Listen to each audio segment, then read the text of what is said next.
a super interesting talk for you up next by Amro Abdelgawad. He's a security researcher with Immuneye, sorry. My speech is getting a little slurred today. I'm not even drunk. So without further ado, I'm going to let him take off his talk. Let's get a big round of applause for him.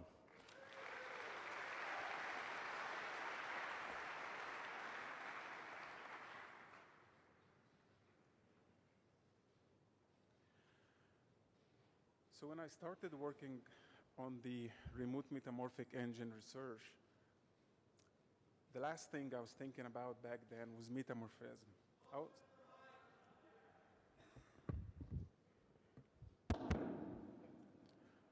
right, is it okay now? So the last thing I was thinking about when I started working on the remote metamorphic engine research was metamorphism.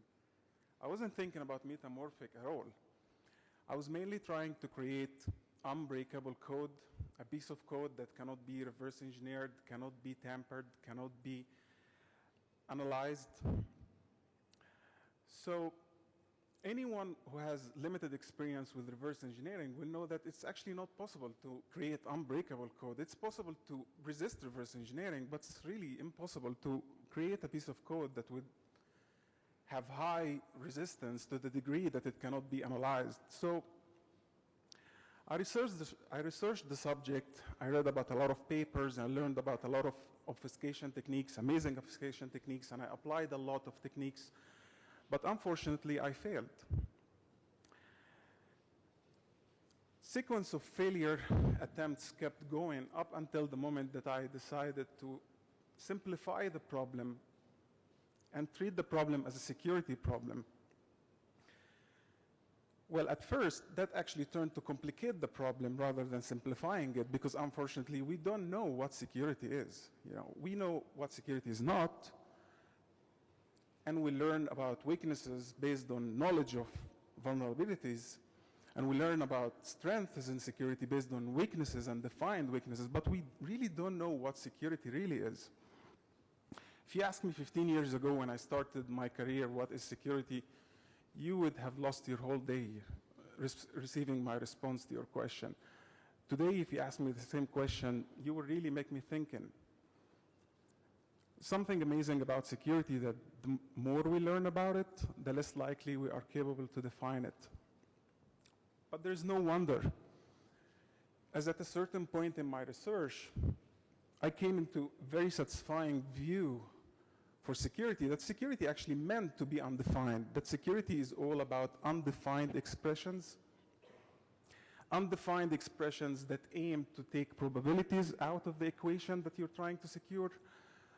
So the remote metamorphic engine research of resisting reverse engineering started by defining security as an undefined expression, taking the lessons learned from there and applied to the binary protection problem, and that resulted in flux binary mutation.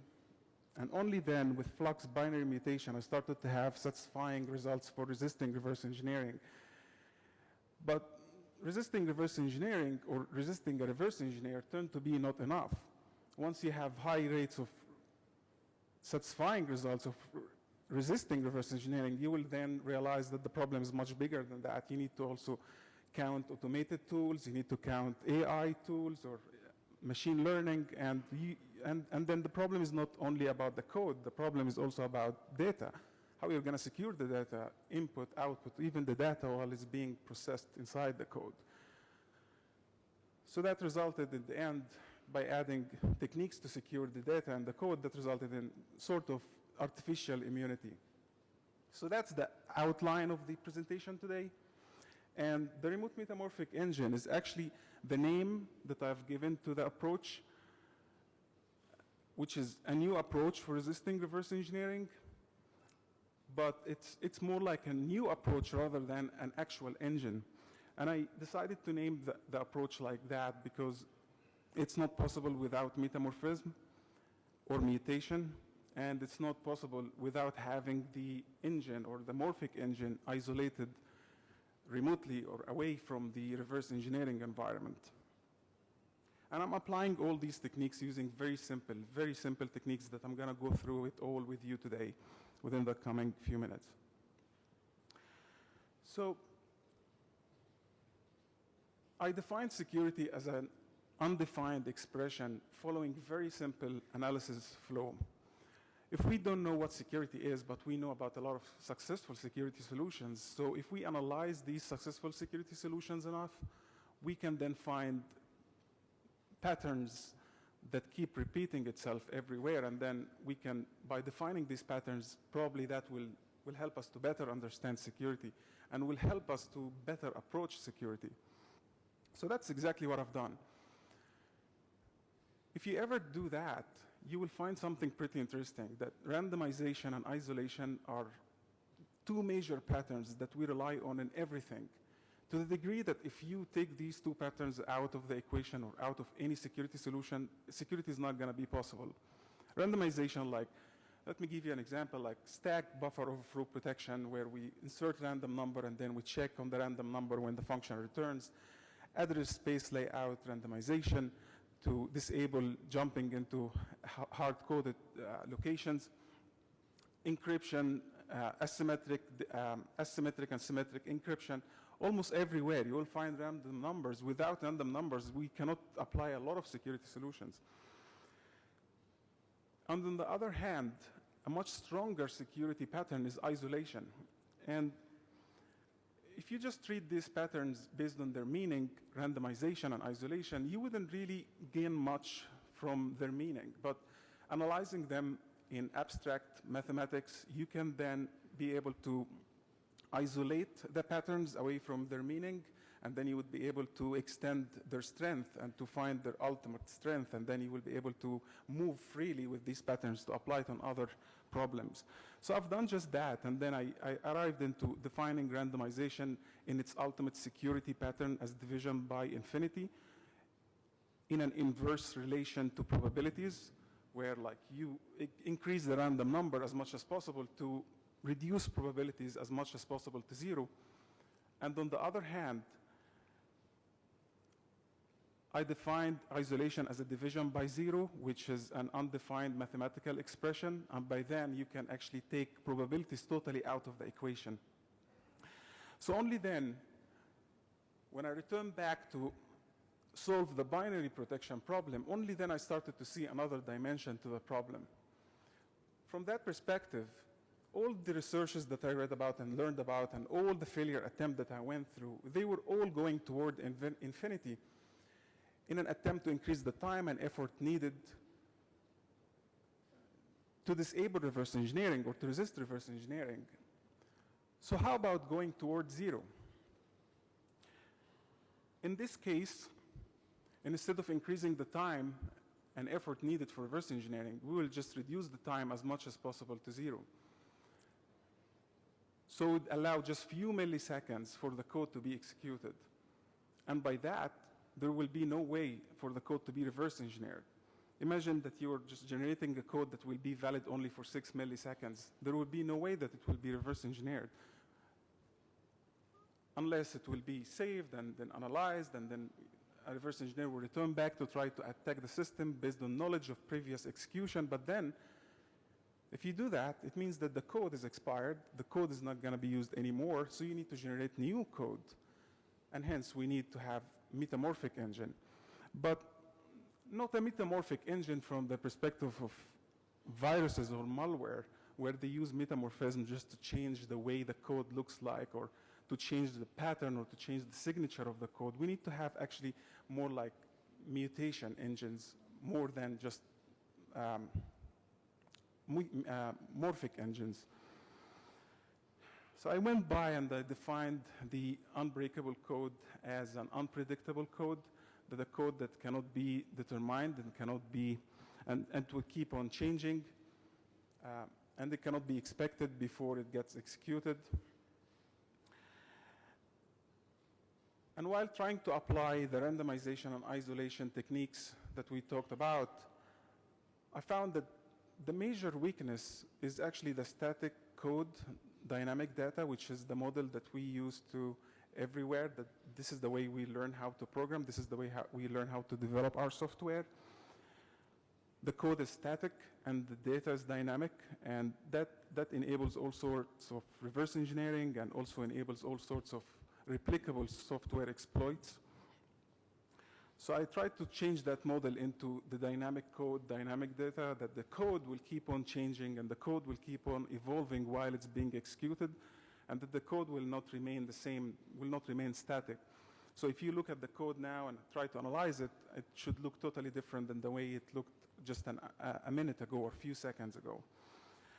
So any reverse engineering attempt goes through three main stages: locating the code, analyzing the code, and then breaking the code. In order to have very high rates of RE resistance, we need to resist all these stages. We need to make the code unlocatable, so we're going to make that by storing the code remotely and perform remote execution.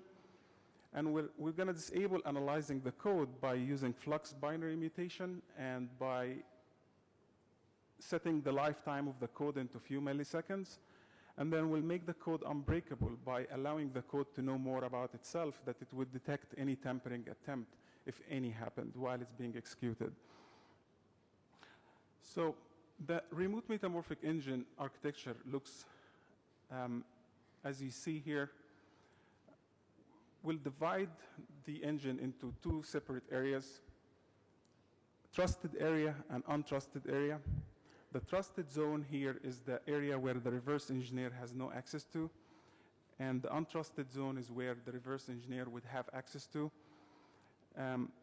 We'll have mutation engine stored in the trusted zone that will keep generating code and keep mutating the code and then push the code to be executed in the untrusted zone by using challenge response metamorphic protocol. So why remote? Why we have to store the engine, the morphic engine, remotely away from the reverse engineering environment? Well, if you keep the engine next to in the reverse engineering environment, a reverse engineer will just simply go and reverse the engine itself and will break the engine. So in order to secure the engine itself, the engine has to be stored in a secure area, and an area where the reverse engineer doesn't have any access to. But you don't really have to do that.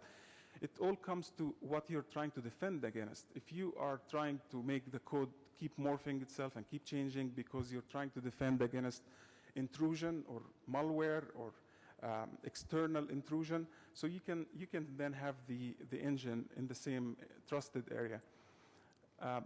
But today I'm mainly focused on, or the presentation is mainly focused on resisting reverse engineering rather than using metamorphism to secure the trusted environment. So the remote metamorphic engine is based on challenge response protocol, challenge response communication protocol that is made of morphed machine code rather than data. And the protocol is pretty simple, is that the trusted area will push 4 bytes of code size and then will push the morphed code, and then the untrusted area will just receive the code and execute the code and then respond to the engine. And trusted area and untrusted area here can be client and server, it can be kernel and user mode, it can be guest and host machine, it can be even like an oil reader in an oil field, and then you need to check its integrity to make sure that it's secure, it's not tampered. And on the other hand, we also should count the offensive approach, which is, in this case, a malware can use the trusted area as a command and control server, and the untrusted area as the infected machine where it's untrusted because reverse engineers will have access to. So by doing that, we would actually split the execution flow into 2 different areas. An area that the reverse engineer has access to, and another area where the reverse engineer doesn't have access to. And that on its own will create a lot of challenges to any reverse engineer, because the reverse engineer will never see the whole picture. We'll see just parts of the code being executed, and it wouldn't even determine what decision is going to be made on the responses or return values. So here is a list of samples of the challenges that can be pushed into that protocol, which is mainly, here I'm mainly focused on challenges that will check on the integrity of the environment, such as in-memory code integrity check, execution environment integrity check, detecting hooks or trying to determine if the execution environment is real or it's emulated or it's instrumented. Clock synchronization. Clock synchronized challenges is actually empty challenges. It has no functionality at all, where you can just create a challenge that has to be executed to be solved, and then you would push it to the untrusted area to make sure that it's not analyzed. And then detect virtual machines or detect or collect hardware IDs to check on the integrity of the hardware. So once you start to work on these challenges, you will find that not all the challenges will have the same strength. Some challenges will be so easy to be broken, and some challenges will be much harder to be broken from a reverse engineering perspective. The challenges, the more you're going to rely on the CPU and the execution and the process itself, that you will create challenges that will only execute inside the process. This will be the most solid challenges. But if you're going to create challenges that will communicate with the operating system or resolve or communicate with APIs in the system, these are weak challenges that can be fooled easily. So that makes the approach, if it's going to be used by any malware, will be weak enough to be analyzed. The only trick will be just to know that a malware is analyzing the execution environment while you're analyzing the malware, and to make sure that you wouldn't slow down the malware while it's being executed, so it will reveal all its functionality and you can go on and reveal its functionality. So in order to ensure, to secure the challenges, we will use morphing techniques, where we will have the function that we need to execute, and then we have to mutate the function in a manner that the challenge cannot be solved unless the code is executed. And the way we will do that, we will have to rely on other morphic techniques, not just like the malware morphic techniques. We need to use mutation techniques that will change the functionality of the code, not just changing the code structure or not just changing the code semantics. So here's how we can, here's how I'm creating these challenges in the remote metamorphic engine, is getting the function and then applying morphic techniques on the function, changing the function structure totally, and then add a head and a tail to the function. And the head is just unused instructions, and the tail is where we will perform response mutation. So every time the function is going to get executed, it will return different response. Here is the sample of the code being executed. Challenges are being generated and being sent to be executed in the untrusted area. And as you can see, the encrypted response, every time the challenge is being executed, it will return back different return value. And then the morphing engine will receive the response and then decrypt it back to its original value. And the main reason why you need to do that is to make sure that no one can fool the responses or can hook into the response and then just send fake responses.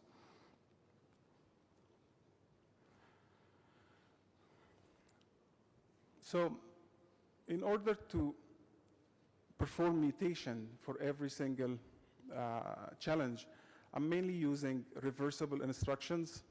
And the reversible instruction, what they do is that when the function returns, before the function returns, a set of instructions will take the return value and then mutate the return value. So the remote metamorphic engine would generate mutation key and then use that key to create dynamic encryption routine, and then insert the encryption routine in the end of the function to encrypt the response. And then once the response is returned to the remote metamorphic engine, it will use the same mutation key to generate a decryptor that will decrypt the response and return it back to its original value. So here, as you can see, these are samples of the mutation that we will use to mutate the response. And this mutation is actually, as you can see here, we're using a set of reversible instructions like addition, subtraction, XOR, bit rotation to the left or to the right. And then once the response returns back, you will apply the opposite instruction to reverse the response back to its original value.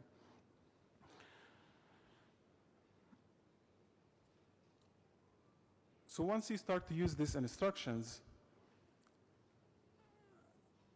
and as you can see here, if you use these instructions in the tail, any AI or reverse engineer trying to analyze the code will be able to detect that this set of instructions is actually in the tail of the function.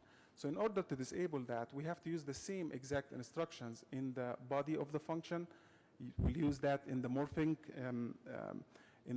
techniques that we're going to do to the function, and also we'll use the same instructions in the head where we will insert useless instructions. So this how, like, anyone analyzing the function will not be able to determine the beginning of or the end or the body of the function. So here, after performing the morphic techniques that I'm going to show you now, what you need to do is to disable any reverse engineer or AI trying to, automated tools trying to analyze the code. You need to disable them from determining the beginning or the end or the middle of the function by mixing the same instruction sets everywhere in the function.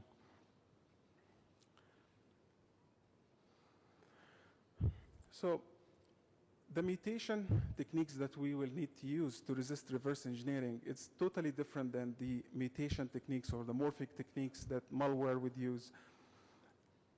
Malware, they use morphing or polymorphic techniques to evade antiviruses.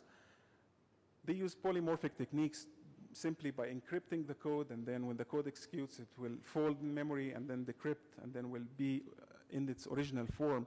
And on the other hand, they use metamorphic techniques to make the code operate in the same exact way, but would look totally different and use totally different instruction sets. So no encryption is used in metamorphism. Here are some samples of what, here are some techniques that are used by malware, metamorphic techniques, which is like all aiming to change the structure of the code or evading signatures. But what we're trying to do here is not really to evade signature. We need actually to resist reverse engineering. If you make some few changes to the code to make it look different, still a reverse engineer can easily determine what's going on. But more importantly, because we need to evade artificial intelligence or any automated tools, we need to use morphing techniques that will make it expensive for automated tools in terms of time, rather than just changing the signature. So the flux mutation goals that we're going to have is to extend the trust. So the notion is that if you have few milliseconds of trusted execution, we need to be able to extend that trust from few milliseconds to cover the whole untrusted area by checking on the integrity of the execution area. Ensure trusted execution. We need to make sure that the challenges that we're creating will not be solved unless the code get executed. And while doing that, we also need to disable the code being emulated or instrumented. And we need to also detect reverse engineering and evade reverse engineering while the code is being executed.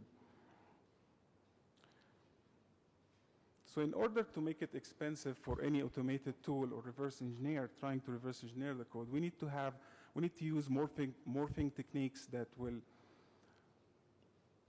require time for any automated tool to analyze the code. So I'm using here mainly structure obfuscation.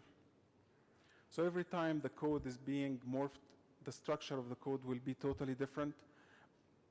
And I'm actually changing the structure of the code, not by making the structure look different, but actually by making the structure look the same. So all the functions, while they are being morphed, though they are different functions, at the end they will look all the same.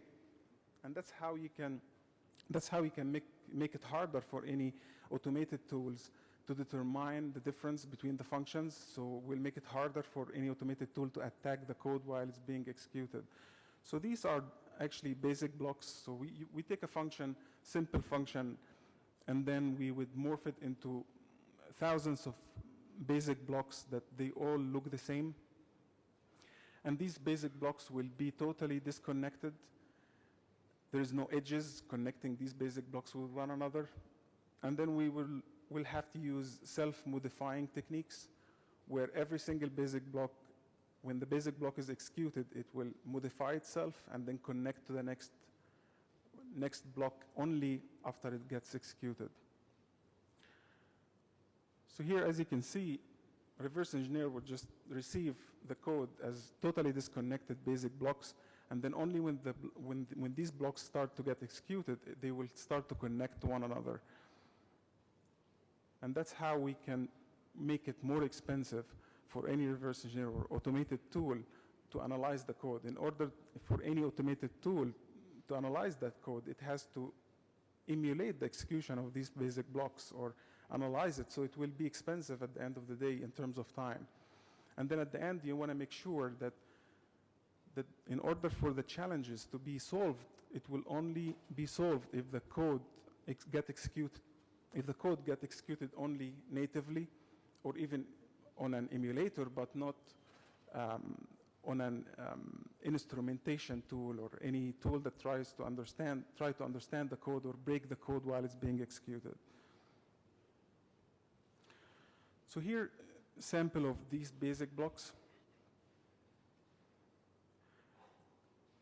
Every basic block here is actually just one instruction.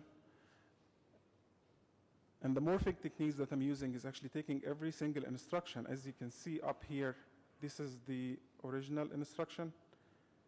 And then taking the instruction and then transform every single instruction into a basic block.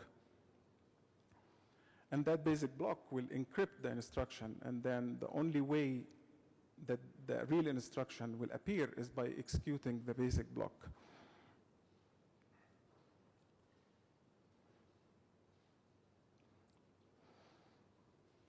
So the morphic techniques that we can use to resist reverse engineering in the context of clock synchronization, that you're allowing the code only to execute for a few milliseconds, is totally different than the morphing techniques that is used by malware to change the structure of the code or to evade signatures. So here is the list of the techniques that I found to be very helpful. We need to use metamorphic techniques plus polymorphic techniques. You cannot really rely on metamorphism only. You need to use polymorphic techniques. Why you need to use polymorphic techniques? Because you have to do self-modifying code. You have to generate self-modifying code to make it more expensive in terms of time for any automated tool to reverse engineer the code. And you need to make code structure obfuscation, so any AI wouldn't determine which function is which, because not all the challenges will have the same strength. Some challenges will be weak and some challenges will be strong. So you need to disable any reverse engineer to determine which function is which, and the way we'll do that is to make all the functions look the same, and all the function will have the same structure as I showed you. And then challenge response mutation, which we talked about in the beginning, is that we need to, you're generating code that will expire in a few milliseconds, so you need to actually make the code function differently. Because if it wouldn't function differently, it can easily be faked. So every time we execute the function, it should function a different way and return different return value. So it will transform into a real challenge. And slices permutation is where if you have 100 functions, if you send these functions to be executed in the same sequence, that will be weakness as well. You have to morph the sequence of the functions. So every time you send functions to be executed, you will have to rearrange the sequence of these functions while being executed. And code size magnification is also very important here, because if you're expiring the code in few milliseconds and you're trying to determine if the code is being executed natively or if the code is being analyzed, if you're sending just few instructions, it will be so hard for you to determine the difference. So you have to magnify the code. You have to magnify it enough that will enable you to determine, or you will have larger difference between if the code is being executed natively or the code is being emulated. And by saying emulated here, I don't really mean like emulated CPU, but rather instrumentation, that the code is being instrumented while it's being executed, and then a reverse engineer or an AI would patch or would tamper the code while it's being executed. So here's a sample. This is just a very simple function that you can define in the remote metamorphic engine. This function is just checking if the debugger is connected to the process. And I've chosen this function because it's just very short and small and enough to fit into the screen. So we'll start morphic techniques by inserting useless instructions, unused instructions. And then after inserting these unused instructions and randomizing, every time you would insert different set of instructions, this is how you can change a little bit the structure of the code on the first stage. And then here we're also can use expansion, so you can replace one instruction that does memory operation. You can change it with a different set of instructions that perform the same exact operation but in a different way and using different instructions. So the first morphing stage, you will reach that code. And then in the second morphing stage, because we need to make it harder for any reverse engineer to analyze the code, we need actually to change the structure of the code and make it much harder for any automated tool to hook into any part of the code. So every single instruction should look totally different and should be moved into totally different position inside the function or inside the binary code. So what I'm doing here is actually I'm taking that code and then inserting a label into every single instruction and then inserting a jump after every single instruction. And by that, I'm totally free to move any instruction anywhere because the sequence of execution will always be the same. So this code here that you see is exactly the same as that one. By inserting labels and inserting jumps after every instruction to the next one, you are free to move any instruction anywhere, or you are free to move any of these basic blocks anywhere. These two are exactly the same. Just doing transposition here. So after doing that and changing the structure of the code and doing transposition and moving every single instruction in a different location, we will take every single basic block and then use polymorphic techniques to transform this basic block into self-modifying code. So that basic block, we're going to take it and transform it into that morphed basic block, which is a self-modifying basic block. As you can see here, this is a mutation, a randomly generated mutation key that I'm using to create randomly encryption and decryption routines. And here, as you can see, this is a randomly generated self-modifying code. So every single basic block, which is actually every single instruction, will be transformed into a self-modifying basic block on its own. And here is the helper function that just helps to allocate the location of the code in memory.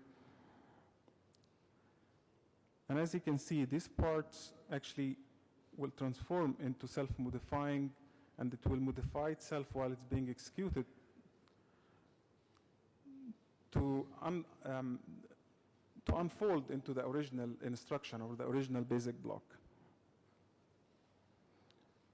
And also the jump that you see here, the jump that is after the instruction is also going to be morphed. So any AI or reverse engineer trying to understand which instruction will be next, he wouldn't be able to know, or any automated tool trying to analyze the code, they wouldn't be able to know which instruction will be next until the code is executed and the code self-modify and decrypt itself, and then will jump to the next basic block. and then the next basic block will self-modify and decrypt itself in memory, and then will reveal the next instruction, and so on. And we need to do that because we only have few milliseconds for the code to be executed, and we want to make it very expensive for any automated tool to try to solve the code within that allowed time frame. Like, these techniques might not be that interesting if you just give the reverse engineer as much time as he wants to reverse engineer the code. But in the context of the code has to be executed in few milliseconds, these techniques are very helpful. And for sure, it's going to be helpful if you want to add, if you would add multiple layers of self-modifying. So at the end, the code will be morphed into these structures. Here, as you can see, these are like 3 basic blocks. So every single instruction will be transformed into these randomly generated basic blocks. Here is a sample of the code being executed and self-modifying, just to give you a feel. All the basic blocks, they will end up looking exactly the same. And while being executed, they will change, and they will connect, and they will unfold in memory.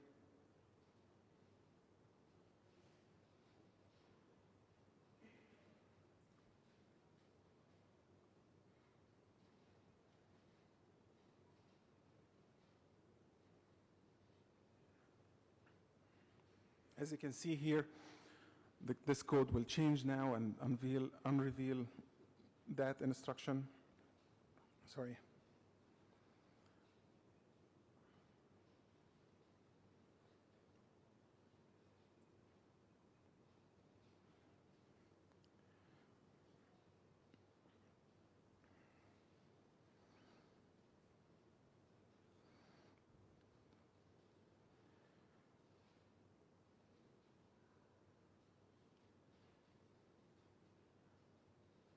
So these morphing techniques, if it's used normally, to morph a piece of code, it wouldn't be helpful at all. But the point is that the code will have only few milliseconds to be executed and to respond back to the remote metamorphic engine with the right response.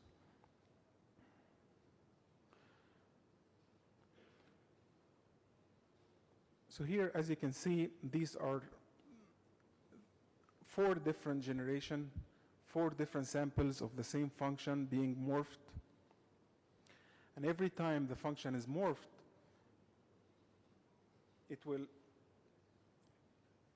respond back with a totally different return value. And then the engine will receive the return value and then decrypt it and return it back to its original value.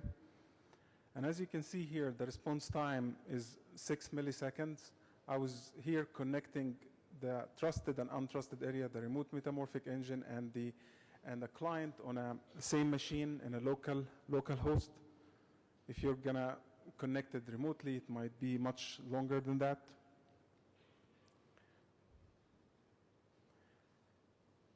And here, as you can see, every time the code is being morphed, it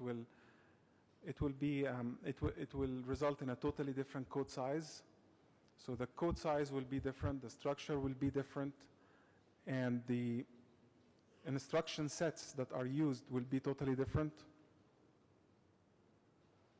As you can see, the first time, the original code actually, if you just assemble it, it will be around maybe 30 or 40 bytes. And here, these 30, 40 bytes of the original code are being transformed into 15,000 bytes, or around like 2,000 or 5,000, 5 or 6,000 instructions.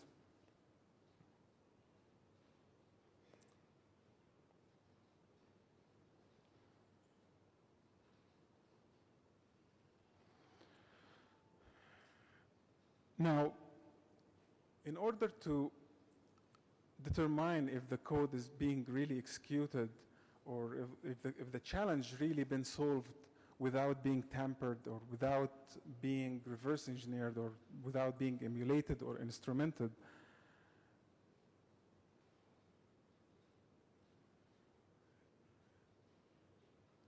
if someone just hooked into the challenge response protocol and then tried to just set the return value into any value and trying to fool the protocol, the remote metamorphic engine can easily detect that. So any immunity system in nature actually is based on knowing the self. So the remote metamorphic engine actually tries to learn and know about the self by comparing the responses or the challenges that are returned, comparing it to the previous execution. So we have the same function. We would execute it maybe 5 times, and every time the code will look different, the structure will look different, and the function will actually include totally different functionalities because it's mutated. And every time the function gets morphed and being sent to be executed, it will return a different return value. But then the engine will use the randomly generated decryption or mutation key to solve the challenge and return it back to the original value. So as you can see here, if anyone tries to tamper the code while it's being executed, or try to tamper the response while the response is being returned by just simply hooking into the response and then faking the response, the engine can easily determine that by comparing the responses with the previously returned responses. So as you can see here, these are 7 different mutated functions of the same exact functions. Every time the function is being sent to be executed, it will return back totally different value. And then all these values should decrypt back to the same exact value. So the remote metamorphic engine can determine if there's any tampering attempts, if the decrypted value will look totally different or result in a different value than all the previously generated code.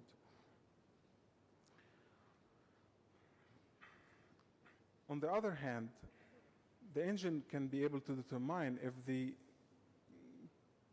code been executed natively or in a healthy way compared to being instrumented or being analyzed based on time.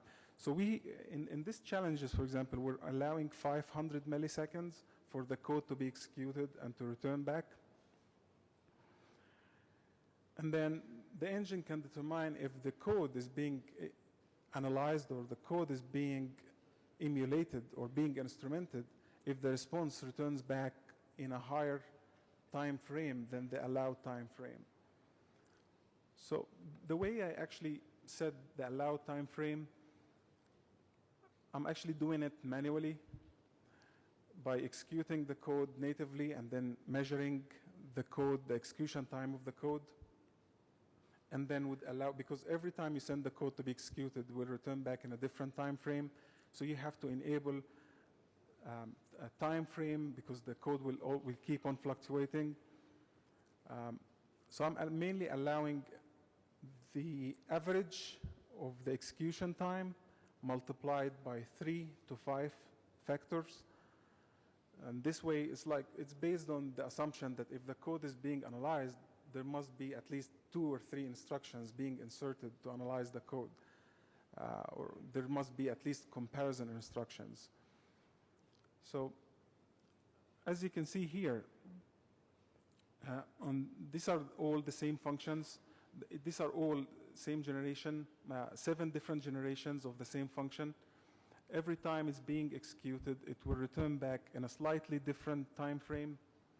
The first time return back in 45 milliseconds, second one 65 milliseconds.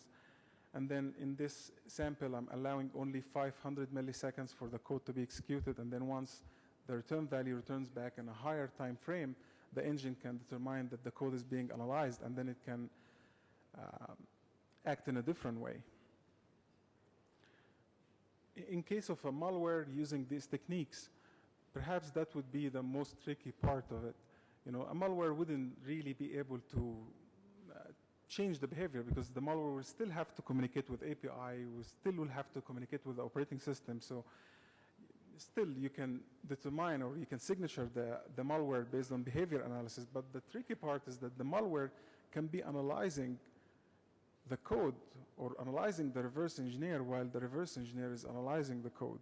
or the malware can analyze the execution or the instrumentation environment while the instrumentation environment is analyzing the malware. So that might eliminate, or it's just a tricky part, you know. Once you know about it, it's gonna be so easy to bypass it. But if you don't know about it, a malware can evade the analysis and maybe act in a totally different way. And in this case, the functionality is even not stored in the executable file that you're analyzing. All the functionalities are stored remotely. And then you wouldn't be able to go to the next step in analyzing the code. So it's just this trick, you know, that the malware can use to evade reverse engineering. So the technique is not really that,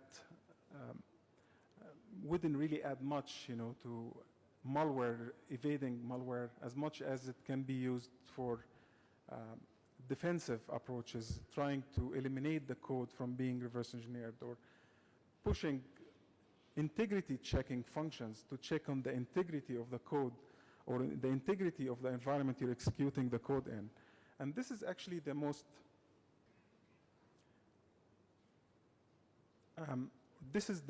challenging part, is that how can you really trust in any nodes that you are connecting to? How can you trust on the integrity of things in your network?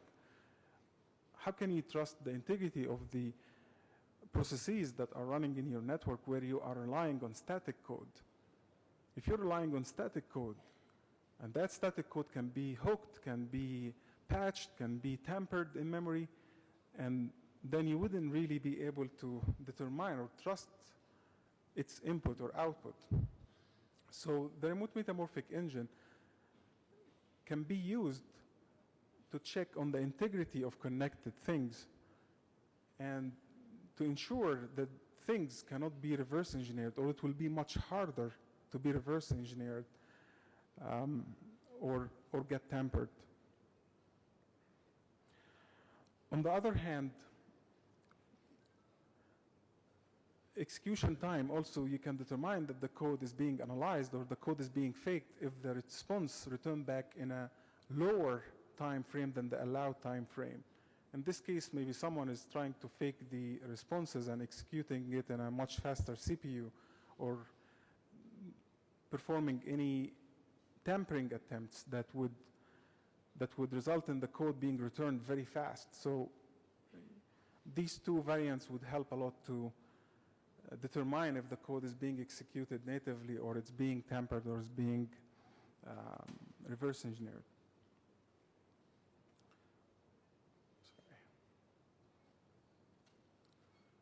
So I'm running out of time, so if you have any question, you can feel free to email me. I'm going to be using this email address for the coming couple of weeks. And with that, it's been an honor to be part of your day today. Thank you for joining me. Have a good day.